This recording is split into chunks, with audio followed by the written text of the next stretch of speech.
오늘은 여호수아서 22장 10절로 20절까지의 말씀을 본문으로 트라우마인가 알람인가 라는 제목의 말씀을 증거하도록 하겠습니다. 트라우마는 어떤 상처받을 일, 또 아픔이 있는 일, 또 충격적인 일들을 겪으면서 또 비슷한 일을 경험할 때 과거에 경험했던 그 상처가 다시 떠오르고 아픔이 다시 떠올라서 힘든 그러한 내면의 상태를 트라우마라는 말로 표현하지 않습니까? 그런데 알람은 우리가 아침에 일어날 때 알람 소리를 듣고 일어나요. 그리고 지금은 그런 일이 별로 없는데 과거에는 공습경보 이런 걸 해가지고 민방위 훈련할 때 동사무소에서 사이렌 소리를 통해서 공습경보를 알렸지요. 그래서 북한이 쳐들어온다라고 하는 그런 경계경보, 공습경보를 하면 대피소가 어디에 있으니까 대피하라 라고 그렇게 훈련을 받지 않았습니까? 그래서 그런 경고의 알람인가, 이 두 가지 사이에서 우리가 이 본문을 구별하여 한번 살펴봅시다 라는 의미로 트라우마인가 알람인가 라는 제목으로 말씀 증거하도록 하겠습니다. 사실 우리가 읽지는 않았지만 어제 본문은 1절부터 9절까지의 말씀이에요. 22장 1절부터 9절까지의 말씀의 내용은 어떤 내용인가?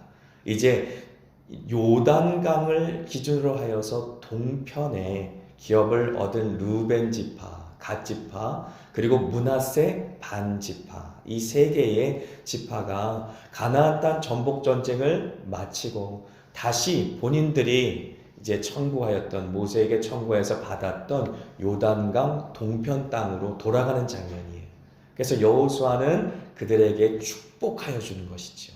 그리고 이제 당부의 말도 잊지 않습니다. 하나님을 잊지 마라. 하나님이 주신 명령을 잊지 마라. 너희들이 그 땅에 가거든 하나님을 전심으로 사랑해야 한다 라고 당부하고 그들을 여호와의 이름으로 축복하고 다시 요단 동편으로 가도록 그렇게 보냅니다. 그 장면이 1절부터 9절까지의 장면이에요.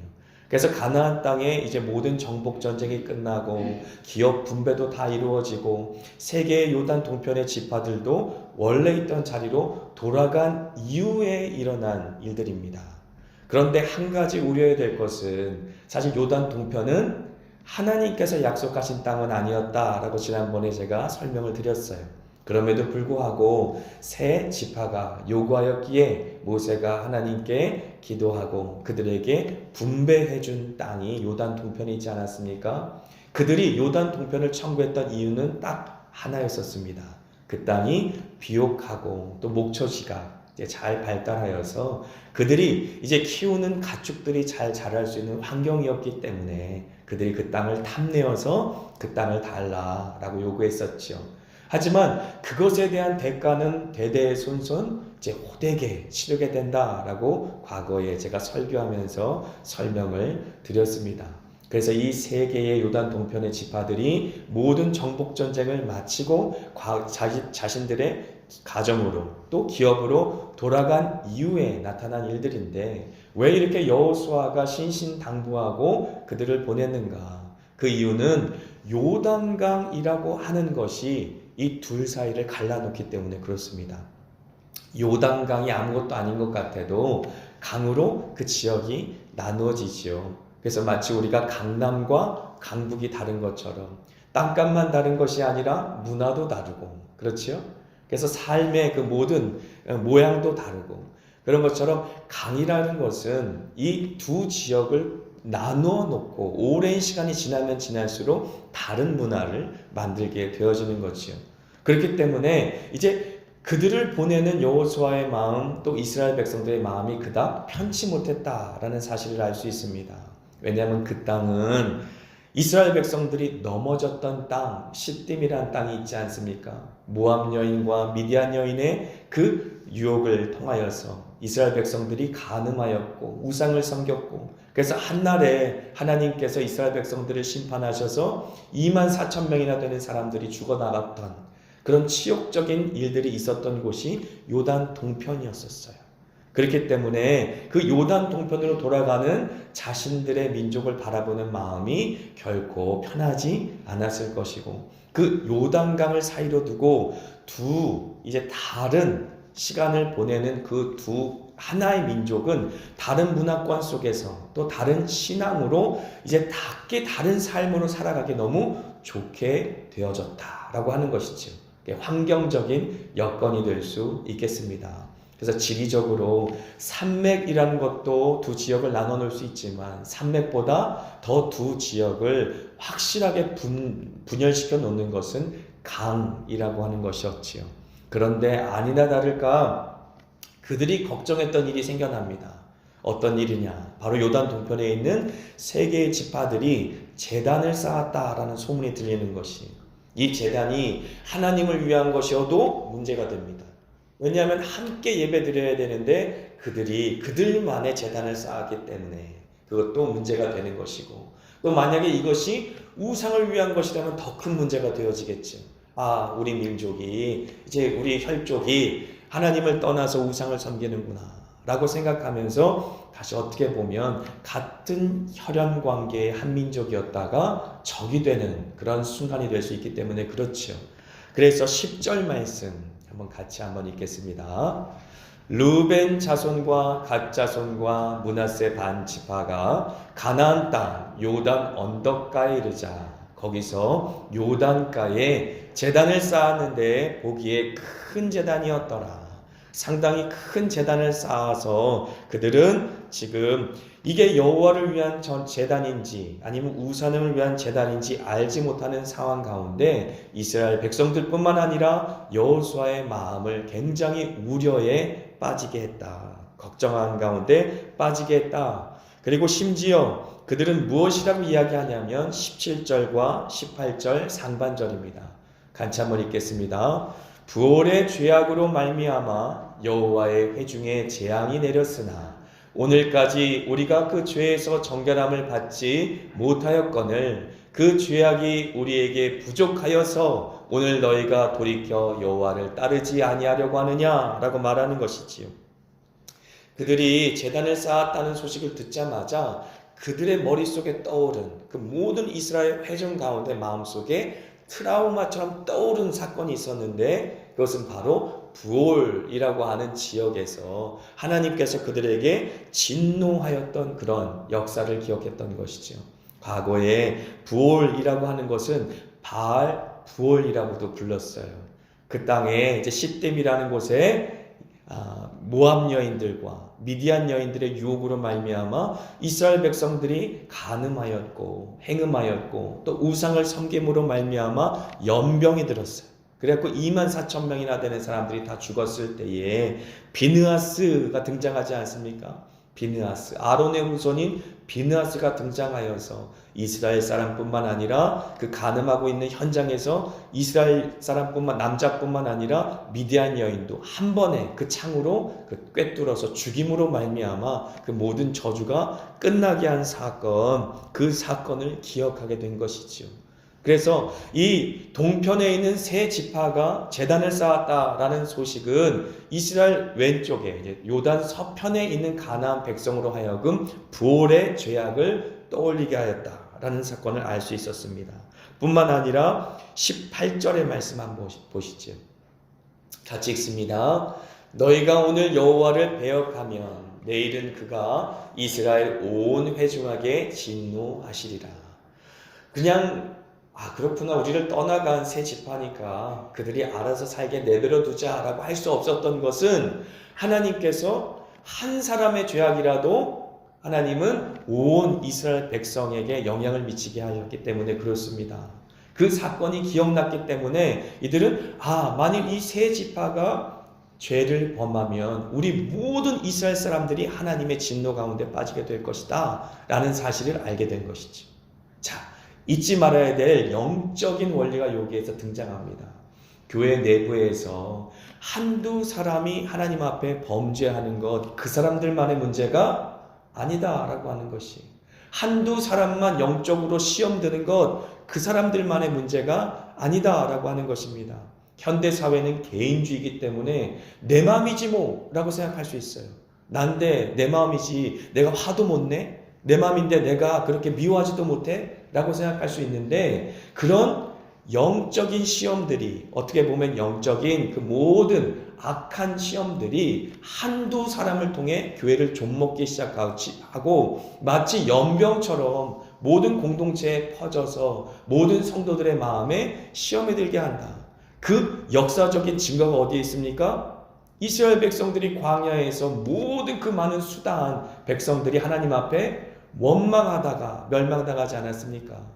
10명의 정탐꾼들이 부정적인 보고를 하였던 그 말들 때문에 결국은 모든 이스라엘 백성들이 마음속에 하나님 앞에 원망하고 불평하는 영적인 질병이 퍼져서 결국은 광야에서 40년 동안 그들의 시체가 다 썩어서 없어질 때까지 그들은 가나안 땅에 들어가지 못했어요. 그렇기 때문에 죄에 대해서 민감해야 된다라고 하는 것입니다. 우리가 개인적인 신앙에 적용해도 그렇고 교회 공동체에 적용해도 그렇고 분명한 원리입니다. 우리의 마음속에 만약에 작은 죄를 용납하기 시작하면 그 작은 죄를 시작하여서 마치 누룩이 퍼지는 것처럼 우리의 온 마음을 죄가 점령하는 것은 시간 문제다라고 하는 것이지요. 과거에 제가 설교를 하면서 미국에는 잔디를 많이 키운다는 얘기했어요. 잔디를 키울 때 약을 쓰지 않으면 항상 잡초를 뽑는 게 큰 일이라고 했습니다. 자고 일어나면 또 자라있고 자고 일어나면 또 자라있고, 그런 것처럼 우리 마음속의 죄는 끊임없이 자라난다라는 것이죠. 그리고 한번 자라난 그 죄는 잔디가 안 보일 정도로 가득 잡초가 채워지는 것을 우리가 볼 수 있는 것이지요. 그러므로 개인적인 신앙에 적용해도 아무리 작은 죄라도 용납하면 안 된다라고 하는 것이, 끝까지 그것을 죄를 진멸하여서 없어지기까지 싸우지 않으면 안 된다라고 하는 것입니다. 교회적으로 적용해도 마찬가지입니다. 한 명이 실족하고 한 명이 시험 들고 그것으로 끝나는 것이 아니다라고 하는 것이지요. 한두 명이 실족하고 시험 드는 사건은 교회 전체를 흔들 수 있습니다. 그들의 마음속에 들어온 사탄의 시험의 그 미혹의 그 뿌리들은 마치 영적인 질병과도 같아서 온 성도들을 시험 들게 만드는 누룩처럼 퍼진다라고 하는 것이지요. 그것을 너무나 잘 알고 있었던 것이지요. 그래서 이스라엘 백성들은 그 세 지파를 죽일지언정, 우리가 전쟁을 일으켜서 죽일지언정 이 죄에서 우리는 벗어나야 된다. 왜냐하면 우리는 연대 책임인 것을 알기 때문에 그렇습니다. 영적으로 함께 죽고 함께 사는 영적인 운명 공동체예요. 여러분 믿으십니까? 여기 계신 우리 공동체가 영적인 운명 공동체라고 하는 것이지요. 저 한 사람, 여러분 한 사람, 한 사람으로 끝나는 것이 아닙니다. 아무리 이 세대가 개인주의적이라고 해도 내 신앙이야, 내 마음이야, 절대로 그렇게 될 수가 없는 것이에요. 한 사람이 시험 드는 것은 전 공동체에 영향력을 행사하고 결국은 내 신앙에 내가 책임져야 한다라고 하는 것이죠. 내가 영적으로 살아나는 것이 가장 교회를 잘 섬기는 것이고, 내가 영적으로 충만한 것이 가장 옆 사람을 사랑하는 길입니다. 반대로 옆 사람에게 가장 괴롭히는 일, 가장 힘들게 하는 일은 내가 영적으로 시험 드는 일이에요. 그래서 정말로 하나님께서 주신 은혜를 간직하고 은혜 지킴이로서 하나님이 주신 그 은혜를 소중히 간직하는 것이 우리에게 주신 사명인 것처럼 여기면서 살아야 한다라는 것입니다. 그 사실을 잊으시면 안 됩니다. 20절에 똑같이 한 번 더 이야기합니다. 같이 한번 읽습니다. 세라의 아들 아간이 온전히 바친 물건에 대하여 범죄함으로 이스라엘 온 회중의 진노가 임하지 아니하였느냐. 아멘. 아이성의 전투가 왜 패배하였습니까? 이제 첫 번째 전투였던 그 요단강을 건너서 첫 번째 전투가 어디였죠? 갑자기 그 성이 생각이 안 나죠. 여리고성. 여리고성의 전투를 한 다음에 하나님께서 하지 말라는 짓을 아간이 한 것이, 외투 한 벌, 금하나, 은하나를 자기가 욕심에 나서 숨겼어요. 그 자기 텐트 밑에 그 침상 밑에 숨겼던 그 죄악 때문에 아이성의 전투에서 패배한 것 아닙니까? 한 사람의 죄 때문에 이스라엘 전체의 패배를 갖고 왔다라는 사실은 이들의 기억 속에, 뇌리 속에 그대로 남아있는 것이, 나의 영적인 상태, 나의 죄악은 나만의 문제가 아니라는 것입니다. 영적인 운명 공동체의 생사를 주관할 수 있는 일이에요. 아간 때문에 얼마나 많은 사람이 죽었습니까? 아이성 전투를 통해 수많은 사람들이 목숨을 잃었잖아요. 결국은 아간과 그의 소유된 모든 소유물과 또 가족들을 아골 골짜기에서 돌로 쳐서 돌무더기가 되게까지 묻어버린 다음에야 하나님의 진노가 끝났어요. 그 아골 골짜기, 아골이란 뜻이 괴로움이란 뜻이에요. 그들이 아간이라고 하는 자신의 형제를 또 그 가족들을 돌로 쳐서 죽이면서 그 골짜기에서 묻을 때 그들의 마음이 얼마나 괴로웠겠어요. 하지만 그렇게 그 아간이 죽어가는 모습을 바라보면서 이스라엘 백성들의 마음속엔 각인되었을 거예요. 한 사람의 죄도 우리는 그냥 넘겨서는 안 된다. 그 사람의 죄가 우리 공동체 안에 있을 때 결국 우리 공동체는 자멸하고 만다. 하나님의 진노를 사고 만다. 라고 하는 것을 학습하게 되었을 것이. 그러므로 이제 요단 동편에 있는 세 지파들의 제단을 쌓았다는 소식은 이스라엘 지파들한테 큰 어떻게 보면 위협으로 다가올 수밖에 없었다라고 하는 것이지요. 그래서 12절 우리 한번 같이 봅니다. 12절 임주영 12절 같이 읽습니다. 이스라엘 자손이 이를 듣자 곧 이스라엘 자손의 온 회중이 실로에 모여서 그들과 싸우러 가려 하니라. 너 죽고 나 죽자. 너 죽고 나 죽자는 거야 이제는. 너가 만약에 우상에게 돌아갔다고 해도 넌 죽어야 돼. 왜냐하면 너 때문에 우리 다 죽어. 이거예요. 너 때문에 다 죽어. 그렇기 때문에 지금 일어나서 싸우러 가려 한다라는 것은 적극적인 행동입니다. 온 지파가 일어나서 진멸하려고 하는 자신의 동족을 개인적으로 적용한다면 우리의 죄를 용납하지 않는 것입니다. 그리고 공동체적으로 적용한다면 우리 가운데 시험 든 사람을 그냥 내버려 두지 않는 것이에요.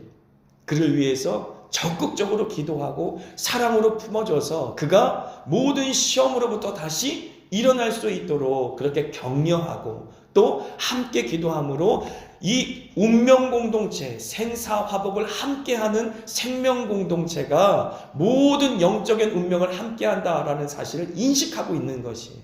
우리는 이 사실을 인식해야 될 줄 믿습니다. 한마음교회로 이렇게 묶여졌을 때에 우리는 생사화복을 함께하는 생명공동체, 운명공동체인 줄 믿습니다. 내 개인의 문제가 아닙니다. 우리 모두의 문제예요. 한 사람이 힘들면 우리 모두가 힘듭니다. 왜냐하면 우리는 한 몸이기 때문에 그래요. 그래서 손가락에 다쳐도 온 몸이 열이 나고 그리고 힘든 땀이 나고 진땀이 나며 그렇게 몸살을 내는 것처럼 한 사람이든 두 사람이든 교회에 아프고 힘든 사람이 있으면 온 교회가 같이 고통을 받는 것이지요. 반면에 한 사람 두 사람이 하나님의 충만한 은혜를 받게 되면 어떻게 됩니까? 그 사람으로 인해서 우리 교회는 그 기쁨을 함께 누릴 수 있는 것이죠. 왜냐하면 우리는 한 운명 공동체, 한 생명 공동체이기 때문에 그래요. 사실은요, 교회 내에 먼저 된 자가 나중되고 나중된 자가 먼저 된다, 이런 얘기가 계속 나와야 됩니다. 전도가 이루어지고 예수님 믿지 않던 사람들이 막 교회에 들어오고 그래서 예배 때마다 막 울며 불며 회개하고 그런 모습 보면서 나도 저 때가 있었지. 그렇게 은혜 받는 사람들이 있으면 어떻게 됩니까? 오래된 성도들도 첫사랑을 사모하게 되고 격려받으며 도전받으며 함께 으쌰으쌰 하면서 신앙생활 할 수 있지 않습니까? 교회가 정체되어 있으면 안 된다라는 것이. 그래서 은혜 받는 사람들이 있어야 되고 새롭게 감격적으로 예수님을 만나는 사람들이 있어야 되고 교회 공동체에 그런 영적으로 다시 태어나는 아기들의 울음소리가 울려 퍼져야 우리의 마음도 맞아, 예수님께서 나를 만나주셨던 그때를 기억하면서 우리의 마음도 새로워지는 은혜가 공급되지 않습니까? 이 영적인 공동체는 서로 은혜도 흐르고 잊지 마세요. 죄와 시험도 흐른다라고 하는 것이지요. 그러므로 백혈구 같은 사람들이 있어야 됩니다. 이 저녁 예배에 기도하러 나온 저와 여러분, 백혈구 같은 사람인 줄 믿습니다. 그 모든 영적인 시험과 죄악으로 말미암아 교회가 어려움을 당할 때 우리가 싸우는 거예요. 그래서 그 어려움과 시험이 교회라는 예수 그리스도의 몸에 병을 가져오지 않도록 건강한 상태로 주님의 사명을 감당하도록 우리가 기도로 승리해야 되는 줄 믿습니다. 자, 요단 동편의 세 지파가 이렇게 변명합니다. 이제 이스라엘 백성들은 진짜 꼭 알맞는 사람을 파송했어요. 누굴 파송했어요? 비느하스를 파송했죠. 그리고 천부장들을 파송했습니다. 비느하스는 무시무시한 사람 아닙니까? 이 악 앞에서, 이 죄와 악 앞에서 불의를 참지 못하는 사람이에요. 그래서 하나님이 주신 그 감동으로, 그 분노로 이스라엘 남자뿐만 아니라 미디안 여자를 한 번에 창으로 꿰뚫어 죽인 사람입니다. 그러니까 어떻게 보면 이것을 검증할 수 있는 제대로 된 그런 이제 검사관을 파견했다라고 볼 수 있는데, 그들 앞에서 뭐라고 변명하느냐? 27절 한번 같이 읽죠. 우리가 여호와 앞에서 우리의 언제와 우리의 다른 제사와 우리의 화목제물로 섬기는 것을 우리와 너희 사이와 우리 후대 사이에 증거가 되게 할 뿐으로써 너희 자손들이 후일에 우리 자손들에게 이르기를 너희는 여호와께 받을 분깃이 없다 하지 못하게 하려 함이라. 어렵게 지금 말했지만 다른 게 아니라 우리는 하나님 앞에 번제를 드리려고 제단을 쌓은 게 아니야. 심지어 우상에게 제사를 드리려고 제단을 쌓은 것도 아니야. 단지 이거는 기념비적인 것으로 상징적인 상징물로서 우리 후대에 우리가 이 가나안 땅을 정복하고 여호와 하나님을 섬기던 너희와 하나 된 민족인 것을 잘 알지 못할 후대들을 위해서 상징물로 남겨둔 거야 라고 변명한 것이지요. 그리고 30절에 보십시오. 30절 같이 읽습니다. 제사장 비느하스와 그와 함께한 회중의 지도자들 곧 이스라엘의 천천의 수령들이 르벤 자손과 갓 자손과 므낫세 자손의 말을 듣고 좋게 여긴지라. 이들이 듣기에 그럴듯했던 것이지요. 그래서 어떻게 보면 이제 비느하스뿐만 아니라 비느하스와 함께 간 천부장들이 보기에 이제 검증하기에 그들에게 사심이 없었다. 하나님을 따로 제사를 드리려거나 혹은 우상을 섬기려는 의도가 없어 보인다라고 그렇게 결론을 내리고 동족 상잔의 비극은 일어나지 않았어요. 하지만 과연 이 요단 동편에 있던 세 지파들이 그런 순수한 의도를 처음에는 갖고 있었을지 몰라도 끝까지 지켰는가? 성경은 그렇게 기록하지 않고 있습니다.